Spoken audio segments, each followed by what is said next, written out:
लोकसभा चुनाव को देखते हुए मैनपुरी में डिंपल यादव लगातार जनसंपर्क कर रही है। मैनपुरी लोकसभा की एक जनसभा के दौरान डिंपल यादव के साथ उनकी बेटी अदिति यादव भी पहुंची। डिंपल यादव ने मोदी सरकार से जो सवाल किए, उनका जवाब देने की हिम्मत शायद मोदी सरकार के किसी भी नेता में नहीं है।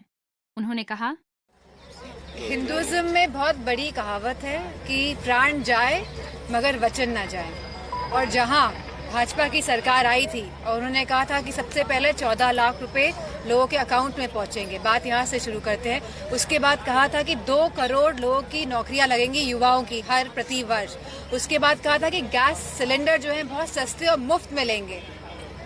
उसके बाद कहा था कि पेट्रोल डीजल के दाम कम कर दिए जाएंगे। तो इस तरह की बहुत सारी बातें कही गई, जहां कहा गया था कि जो बिजली की व्यवस्था में सुधार लाया जाएगा, जहां कहा गया था कि आवारा पशुओं की जो परेशानियां हैं जिससे हमारा किसान त्रस्त है आज, उसमें भी सुधार किया जाएगा, उन परेशानियों को हटाया जाएगा। कहीं ना कहीं यह सरकार जो बातें कहती आई है उन सभी में विफल रही है। और मुझे पूरा भरोसा है कि लोगों का साथ, समर्थन और प्यार समाजवादी पार्टी के साथ है। मोदी जी फॉरेन कंट्री से कई वॉलंटियर बुला रहे हैं इलेक्शन में, लोकसभा चुनाव वोटिंग के लिए।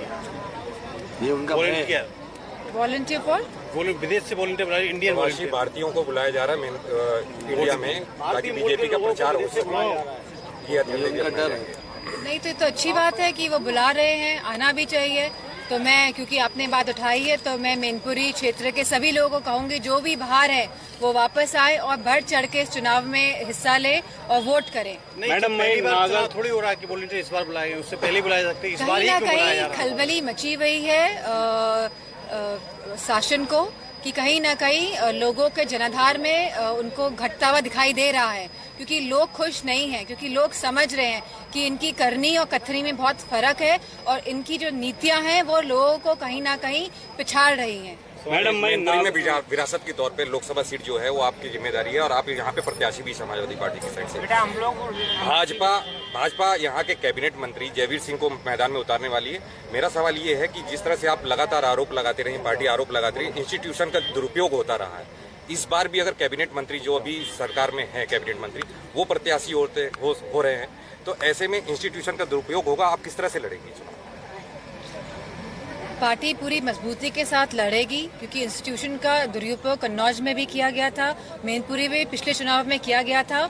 और हमारे जितने भी समर्थक हैं, पार्टी के जितने भी नेता हैं और जितने भी हमारे लोग हैं, उन्होंने मजबूती के साथ और बहुत चालाकी से इस शासन के जो प्रभाव है और जो शासन का जो ये सख्त रुख है उसका सामना किया था। और आप देखेंगे कि इस बार का भी जो रिजल्ट रहेगा वो पिछली बार से भी अच्छा रहेगा। अगर जयवीर सिंह प्रत्याशी होते तो मैं समझती हूँ इससे अच्छी कोई बात ही नहीं हो सकती है। सांसद जी, मैनपुरी जो वोटर्स है वो नंबर 1 पे यादव वोटर्स आता है।